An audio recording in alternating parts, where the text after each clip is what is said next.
Oh, I'm just stalling. There we go. Notification. That's what I was waiting on. All right. Whew. I always gotta wait for the notification. Don't know why. That's just how I operate. I wait for the notification and then boom, I come on. So you saw the title, the young brother who got beat up by the police. Yet another one, I should say, but we're gonna say his name. I'm not gonna label him the young brother. William McNeil Jr. That's his name. I believe he's 22. If I'm wrong about the age, I apologize. But his name is William McNeil Jr. Based on the video that's going around, they stopped him because he didn't have his headlights on, and it was raining. But it wasn't raining; it was daytime. Mm. Yeah, it was daytime. He didn't have his headlights on, so he said, "Can I?" You could clearly see him on the video asking, "Can he speak to a supervisor?" That's what the young man said, right? You make sure my volume is up here. Yeah, so he asked, "Can he speak to a supervisor?" Stop. I jumped. I'm so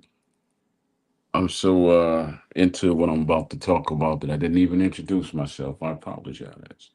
Welcome to the Troy Graham Experience. Daddies Lounge number 43. Can you believe it? Number 43. Wow. There we go. Number 43. So, that being said, let's get back to what I was saying. Today's topic is not self destruction, it is self awareness. Young man we're speaking about today is William, excuse me one second, McNeil Jr. I always like, and the title is Let's Educate Ourselves on How the Police Are Funded and Build a Police Force who respect. I'm sorry, I wrote it, but I like to read it. Let's educate ourselves on how the police force is funded and build a police force who respects us. There's a video I have here. I'm gonna play it later on that tells you exactly how the police force is funded, right? But I'm gonna play that later on, probably right before I exit. It's only 3 minutes. But let me start from the beginning. So this happened in Jacksonville, Florida, right? So a young man was headed home, whether it be from work or from school. He's a good young man. He's in school. He wasn't bothering anybody. Nothing. He was just chilling on the way home. Cops pull him over and say, your headlights aren't on. So he said, it's daytime. And what they said is raining, and the state's supposed to have your headlights on in the rain. He said, okay, well, can you show me that law? And he's clearly on the video. He said, can you show me that law? And can you please call a super? He didn't say please. Can you call a supervisor? Didn't yell, no profanity, nothing. Can you call a supervisor? Next thing you know, fist came through the window. Police officer broke the window. They said, put your hands up. He said, sure. Just like that. Just like I'm doing, sure. Not jazz hands. And they punched the window and he said, okay. Then they dragged him out. And as his hands were behind his back, you clearly see him getting punched just like that. Then they beat him while he was on the ground to the point where he has a chipped tooth. He's permanently damaged. Excuse me. He's permanently damaged, and he's basically dealing with some mental issues, which emotional issues and mental issues, whew, which is understandable because I always say this physically.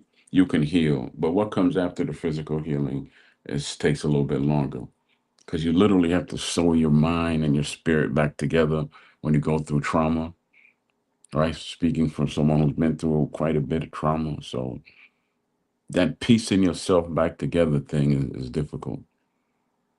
And I can see it in his eyes. If you have a chance, just go online, go on to YouTube and type in William McNeely Jr. press conference. You'll see him there with his lawyers, his mother, and his father. Father was in tears. His mother was shook up. That's the reason why I put his parents on the thumbnail because a lot of times in these situations, people focus on. I don't want to call him a victim. He's a champ. He went through it and he was victimized, right? Because he did nothing to cause all this. He didn't have a weapon. He didn't cuss them out. None of that. You know, he just agreed with them. They can say he's supposed to comply. He complied. Next thing you know, pardon me, he's getting his ass beat for no reason. So that's why I said we have to educate ourselves on how the police are funded, start putting that information out into the world. And then instead of just suing and and all of that, what we could do is find out who funds the police and we could boycott them because these corporations do fund the police and they do get government funds as well. They'll all be on a video I'll show later or play later. But once you start boycotting, if we could cause Target to lose $12 million a day, we could make any corporation lose that much money in a day. Okay? We just have to stop going there. Maybe if we take that 12 million and say, okay, we want to buy up the property in our neighborhoods and we want to police ourselves. Thank you very much. Because now it's private property. That's a thought, right? Let's buy up all of their properties in our neighborhood, right? That's hey, buy if you have a commercial real estate license, get that person. Let's buy up those apartment complexes, buy up everything. It's possible. It is. That's one way to combat all of this because I've been through what he's been through. I'm sick of it. I'm in my 50s. That young man's in his 20s. So me seeing that is just me reliving my trauma with police. Every time someone gets shot and so forth, I feel it. Every single time. The, every single time someone wrongfully say that because a lot of fools out here. Oh, every time somebody get black, you feel it? Yeah, wrongfully shot. Yes, that's it. Now you have my answer, so you don't have to be all confused about what I'm saying. Hmm. Yeah, but I felt for his parents. You definitely got to go watch that video. There's William McNeely Jr. press conference. Listen to his father. Listen to, and he says, he's not my biological. I'm his stepfather, but I'm not no stepfather. And the young man was like, yeah, he's not my yeah. I felt that. I felt that. Mm. And it hurts even more when you brought sons into the world and you have grandsons, hell, granddaughters, and they all share this complexion. You have that connection because of the complexion, but it's you love them and you fear for them. You ask yourself, well, what you gonna do? You can't. A lot of these people, oh, I'm gonna grab my gun and do this and that. Yeah, you're gonna die too. You're gonna die for what? Ain't gonna change nothing. No, we have to fight and learn how to fight differently. And it starts with education and starts with purposeful, powerful action. You know, move with purpose. I'm not into marching anymore. I'm done with protesting. I'm not doing that crap. I'm not doing that no more. It doesn't really affect anything. What affects them is their bottom line. So that's where you hit them. All the protesting and stuff just gets people on camera, but don't do nothing. Now, it did back in the day, but that was in the back in the day. Today is today. We could affect them a different way by taking out the power of our dollar away from them. Once we find out these corporate and there's people out there, who love doing this type of work. They find stuff out there. They're great with this stuff. And some people that like to do data entry. Some people that have one of the minds where they like to investigate things and just look into things. So everybody know their place. Everybody can't do all things. So it takes a small group to break into groups and say, well, I'm going to find out who's doing this and this behind the scenes. And the other person says, well, once you find it out, I'll categorize it from, how much based on how much they give to the police. And then there's a third person that says, okay, well, once you find out that who that is, then I'll be the record keeper. And then the next person says, I'll be the one that gets the information out. And that's how you do it. And you break it down. Like I've written, when you write speeches, what you do is you write. You just, what's on your mind. You write, and then you go through what you write, say 3, 4, 5 pages, and you pick out the bullet points, and then you put all those bullet points together. If they tell you you have to do a half an hour speech, 45 minutes or hour, you put all those bullet points out, and then you time yourself.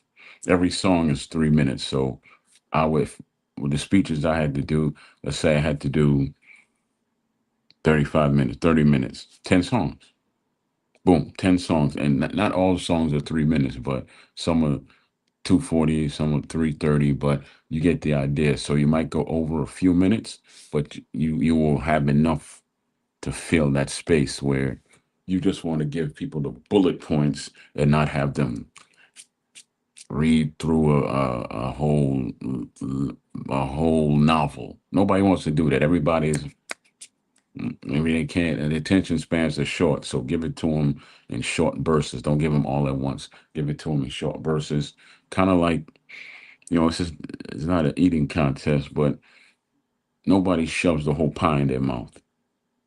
If you go buy a pizza or hell, a pie, just a regular pie, nobody's going to shove. You cut that pizza into slices and you slowly digest it by eating slices. So that's how you break down information.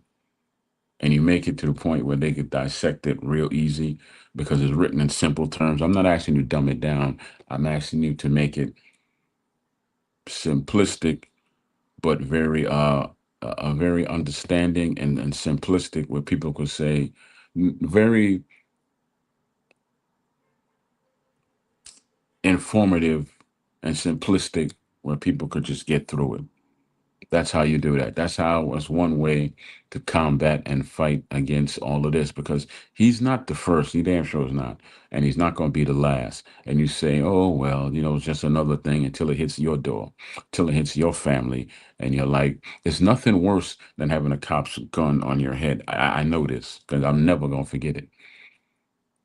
With one gun to the head and the other two standing over you, you don't know if you're going home that night. And that's what I went through at 19.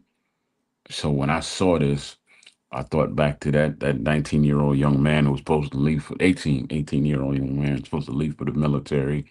Then I thought about my sons. They're all, what, 25, 23, 20. I thought about all that. Damn near cried because what can't apologize for killing somebody's child. You can't apologize for what they did to this young man here. No amount of money is gonna make him feel any better. That's trauma. I don't care how old you are. Trauma is trauma.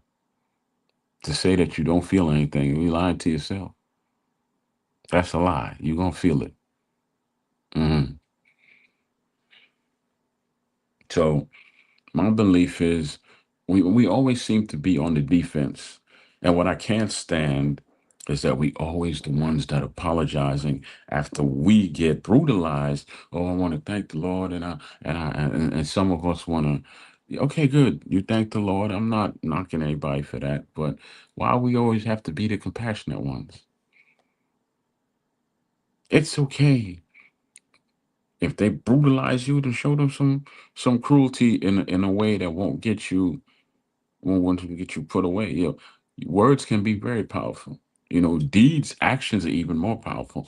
Actions with a purpose. I am not saying for you to go get whatever, whatever.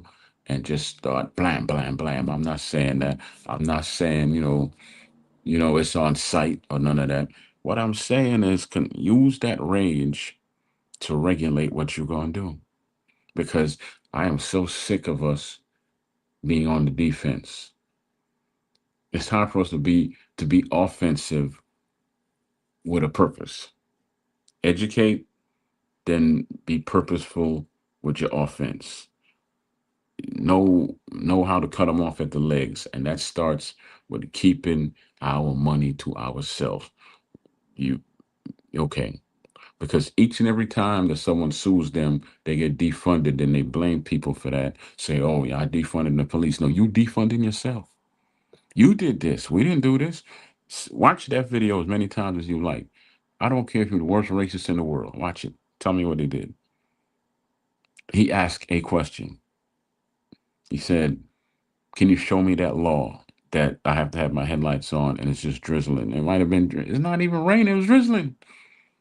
And it's daytime." Then he said, "Okay, can I speak to your supervisor?" And they were like, "For what?" It got bad after that, real bad. And the fact is, when they were breaking the glass, he just looks into the camera, his dash camera on his car, and he was like, he didn't cuss. He's just glass could have went in his eye and all that. They hit him so hard that he chipped his tooth. He chipped his tooth, yeah. And they beat him while he was on the ground. So you don't sleep well either. You jump out of your sleep at night after suffering stuff like that, trauma like that. You just jump out of your damn sleep. Trust me, I know. You also get angry inside if you don't deal with it. So I'm pretty sure he's seeing somebody right now.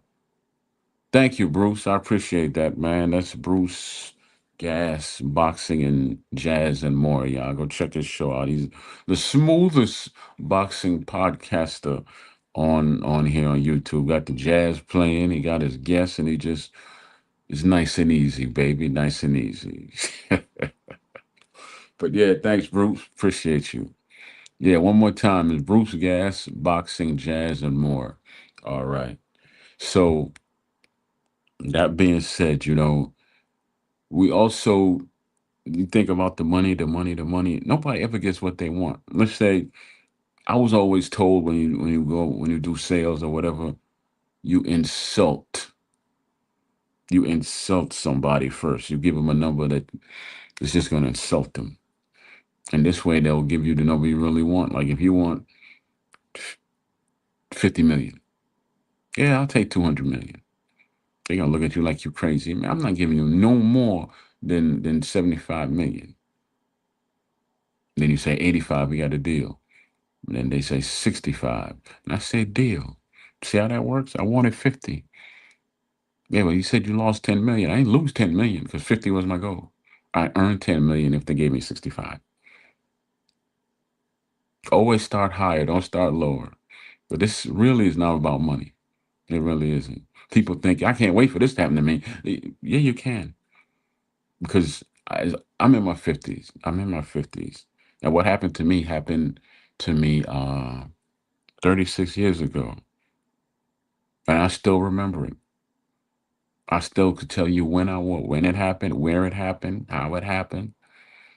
Then they caught the dude who they said that I fit the description. He's a 6'2" white boy. Do I look like a 6'2" white boy to you? Does that fit the description? Do I fit that description? Look at him with pretty brown skin. He's a 6'2" white boy. They didn't even throw him on the cow and put a gun to his head. They didn't do any of that.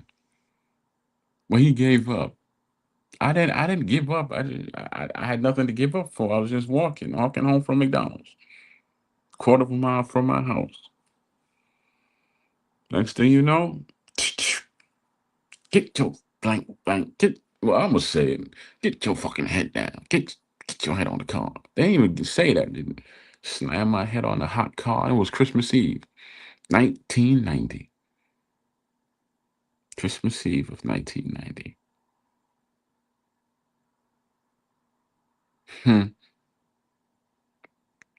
89 was Christmas Eve of 1989. I remember.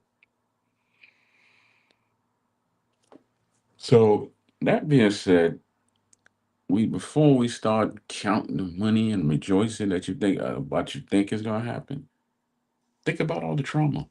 And the trauma doesn't just affect you. We all have mothers, they affect them. We all have fathers, it affects them. The family members who really love you, it is going to affect them. Your children, it's going to affect them. And then there's you that has all of that trauma you're dealing with. I don't care how old you are, teenager, young adult, or middle-aged individual, or senior, or what. It stays with you. That they could have taken my life away for nothing that day, simply because they have a badge and a gun, and I look like this. They could have just taken your life away that day for no other reason.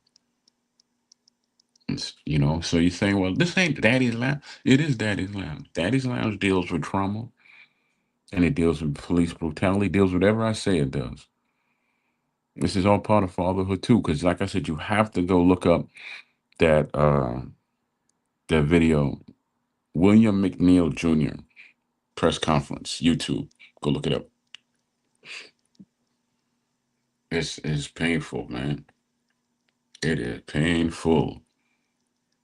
And then it's even more painful because each year that goes by, it just keeps happening because we're attacking the situation from a defensive instead of being on the offense. Take the take the Jews. They don't ever come from on defense. They come with offense. Everything I said do, they do. Look at take take the gay folk. They get on the offense real quick and they will stop stuff from moving.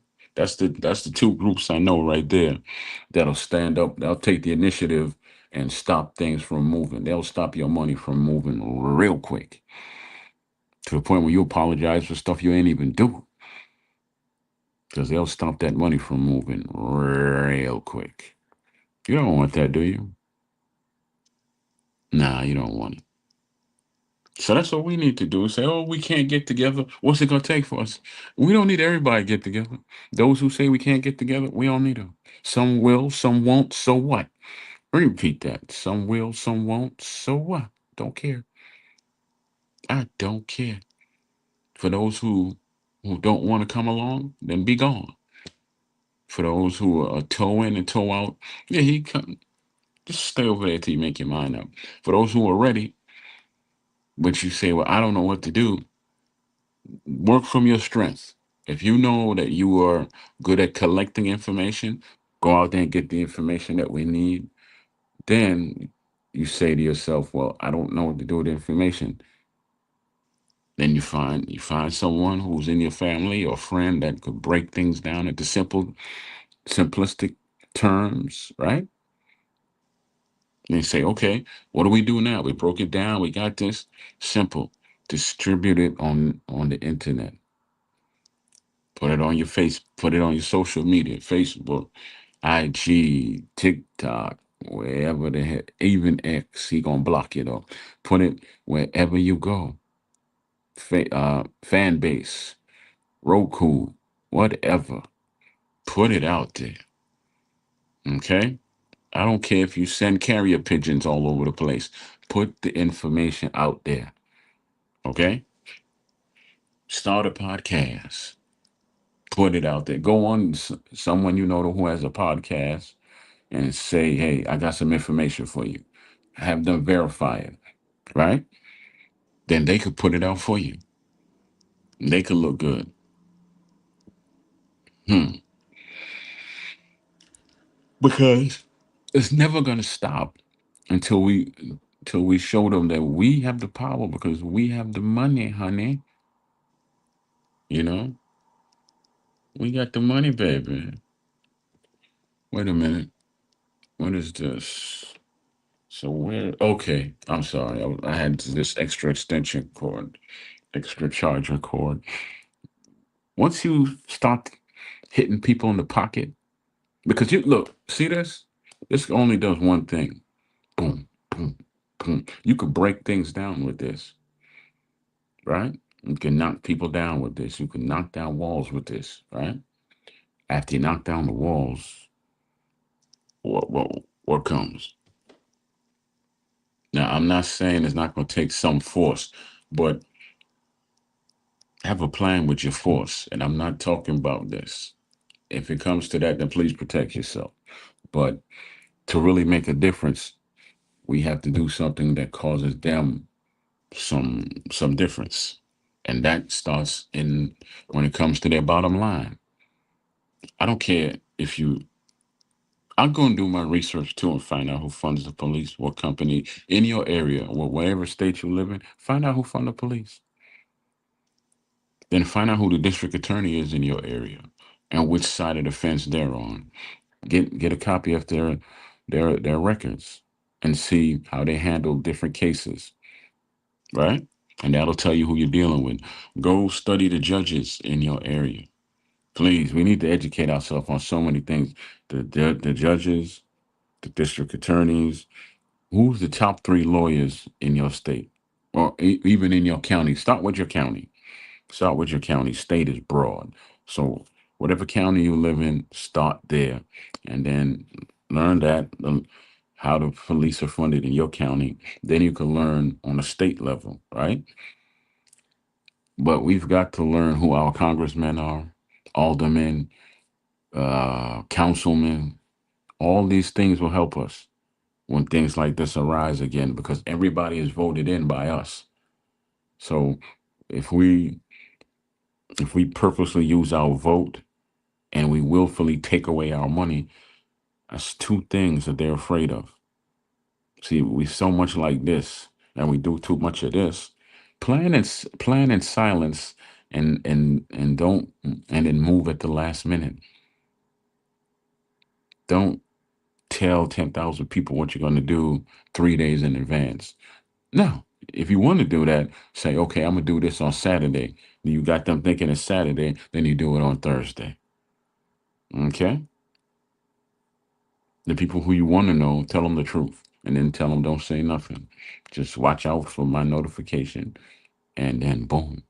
They did it in Baltimore with the stuff at the so-called riots. That was all planned. You know? I was there. I mean, I wasn't part of the riots. I was there at home watching the news when it happened. Right? Because at the end of the day, how many more mothers we gonna see cry? How many more of our sons and daughters we gonna see beaten while they're pregnant? Hmm? How many of more of us we gonna see killed because the boy was dating the cop's ex-girlfriend or the mother of his child? How many? How many of us are gonna get choked out for selling Lucy's and nothing happens? How many of us are gonna have somebody kneel on their neck for 9 minutes? Man, how many more beautiful little 6 year olds are going to get shot by cops who bust into the wrong door in bed? How many of us are going to get shot 54 more times? How many times are you going to watch that? Another one of us getting shot 54 times. How many more times are you going to watch us getting shot in our own yard for changing oil on our own car in our own yard? That happened in California with a retired police officer. He was changing the oil on his Ferrari or whatever it was, whatever car he had. It was an expensive car. Cops bust up in there and they said the car was stolen, shot him up. Then they found out he was ex-police and man, too late now. Could have killed that man. I wish I could remember the little beautiful child who got shot and died in her bed, shot in there. Mm. Tamir Rice playing with a toy gun. Amadou Diallo shot that man up 54 times. How many more of those we gonna suffer until we make them suffer in a way that's legal but powerful? Find out who funds the police. Find out. Start with your county, then move on to the state. Because it'll be easier if you just break it down to your county because that's where you live. And then you can see if the same applies to the state and what differences between the state and the county. Then find out who your council people are. your aldermen, your your senators, and your congressmen are, your mayor, your governor. Find out who all those people are. And then if you go to church, talk to the pastor and see if he will be on board with talking to some people, talking, building a group. It don't have to be during service. It could be after service. You talk, say we're just trying to protect our community, and we want to sit, get it down and come up with a list of things you want to speak to the council person about, right? And then you and a group of people with some names that are signed on a list and say it's 20 of us of here, but we have pages and pages of people who are willing to vote for you. If we could get your thoughts, if we could get you to put some pressure onto this, onto this, onto that. If they don't want to work with you, that council person, go up go up to whatever's above a council person, right? Mayor. I believe is next after the council person. Mayor don't want to work with you, go to the governor. Governor don't want to work with you, go to the senator and then the congressman. Somebody gonna work with you. And see, I would say the police chief, but if you get the mayor, then you got the police chief. But get to know who the police chief is too, and get to know his background, read his resume, and find out what he's done in the past and how he's handled situations that you've been through. What has he done with the cops who brutalize unarmed people and things of that nature? Did he suspend them, fire them, transfer them, or did he just give them a smack on the wrist and say, "Come back in a week with pay"? Find out. Okay, don't. I'm not sleeping on this. Everything I'm saying, I'm gonna write down and do it, and I'm gonna take it one step at a time. And I'm only one person. But see, I got so tired of complaining about the things I want to change that I created. I want to change it to the Troy Graham Network. From today on, it'll be the Troy Graham Network, not the experience. I've had the experience. It's time to grow. I want to be a network, and that's what I'm going to be. Troy Graham Network. So, yeah.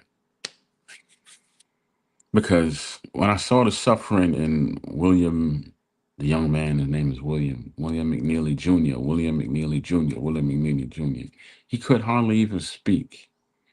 And he had, you could see the damage. Oof, that bothered me a lot. Not just because I'm a father, because I've been his age and been through it. I've been through it. So that bothers me. I don't want to share pain with anybody anymore. I want to share purpose. Why we got to be as one with pain all the damn time? Why?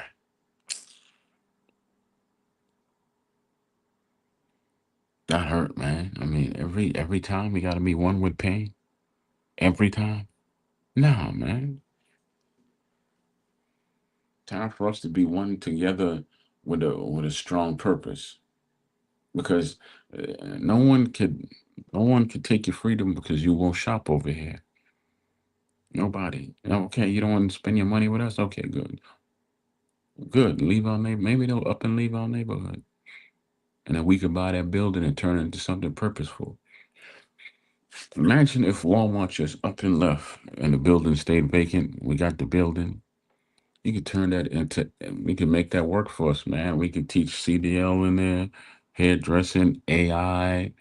Uh, have real estate classes in that building. We chop that up, do a lot of things with it, especially if it's a super Walmart, because they're usually 7,500 square feet, if I remember, or maybe 10,000. I don't know, but they're a lot. Say 10,000 square feet, something like that. It's a lot of, or maybe even more than that. I think it's more than that actually. So anyway, you take that, and you turn it into basically a little school in the community. I say, Troy, how we gonna do it? Ain't nobody got no money. One person doesn't have any money. but there's hundreds of people in the community. So imagine if there's 5,000 people just in your neighborhood, right? And that 5,000 people gives $10 each. That's 50,000. They give $20 each. Uh, that's what, 100,000, if I'm correct? So on and so forth. What if everybody gave 100? Which we know everybody's not gonna give 100, but let's say everybody, let's say 5, 10, 15, 20. You'll have a couple of 100,000 before you know it, right? Then you take that money, and if you can't buy the building, buy the land.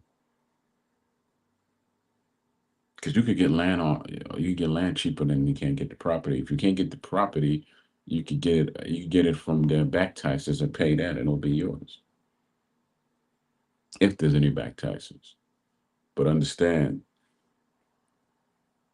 there's ways for things to get done. I'm not a real estate. I'm not a licensed real estate person. I just I watch a lot of videos, and I have family members who do real estate. And I listen to these people when they speak because they're much more knowledgeable than I am. So it's not for me to overtalk them and give them my thoughts. It's for them to give me information that goes into my thoughts. Because I don't have to want to see another black person get buried because of this, because they're wrongfully shot, nailed on the neck. I don't want to deal with that no more. I want to see more of us out there building. I should turn on the lights, right? Because I'm sitting here in the dark. But let me turn on the lights real quick.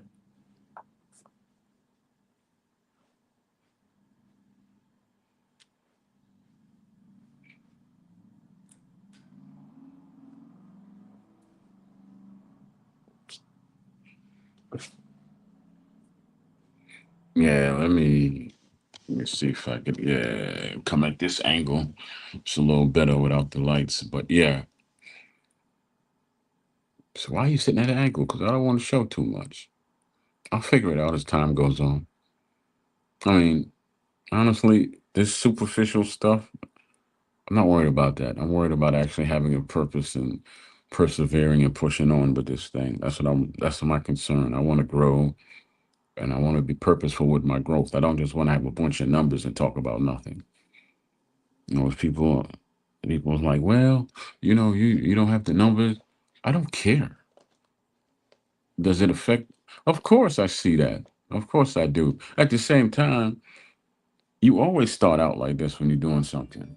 You always do. You start out small and then you slowly start to build. It may take weeks, months. It may take a year. Who knows? But you're gonna make mistakes along the way, as long as you continue to grow. Okay, and that's what drives me. One day you'll come over here, you'll be like, "Wow, I was busy." I remember when he was over here chilling by himself. Then it's not gonna be so intimate, then, is it? Right now, it's a very intimate show of one. Those who watch and don't come on the panel. So, quite a few people watching from different places because I send the show all over the place, different countries and everything. So they usually watch the rerun, the replays. But let's get serious about this for a second, y'all, because I'm talking this way because my soul is tired of seeing these young men like William McNeil Jr. getting traumatized for no reason. It hurts me even. It just hurts.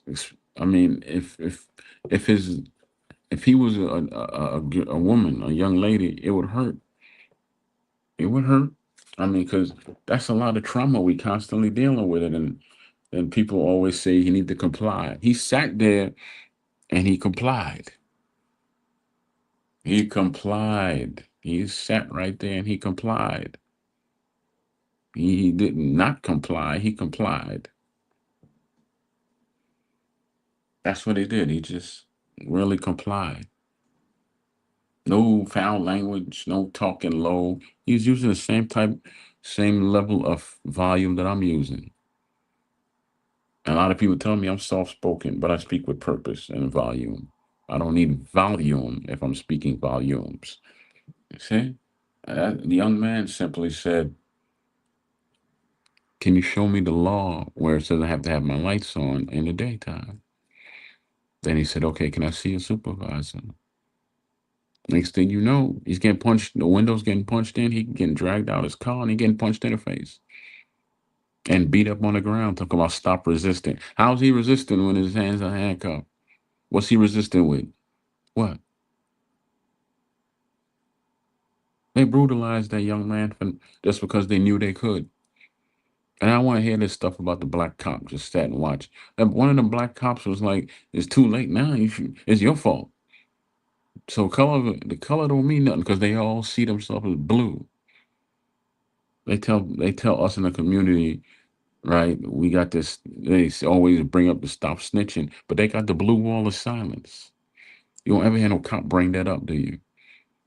When it's time for them to step up and say something, how many of them do? And the few that do step up, they get branded as snitches, haha, and they get murdered. Cops kill cops. Make no mistake about it, they do. They damn sure do. So if they will kill their own, what you think they'll do to you, me, and anybody else? Because you don't see this happening to no white people kids. At least not as frequently. You don't see it.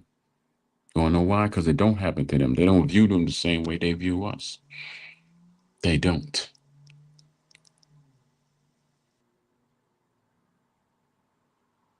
That's the pain about the whole thing. It's not really about black and white. It really breaks down to how people view you. In some cases, how they view you, and about class. And yes, it does break down to ethnicity most of the time. But let me tell you something. For the same cops who view our skin color, you'll have a cop that'll view you as white trash, and they'll kill you just as soon as they kill me. Because how many black cops you see involved in wrongful shootings of white people? Can somebody go research that for me? I come back on tomorrow, Friday. Somebody give me that information, please. Somebody give me that information. Can you tell me now? Huh? Can you tell me?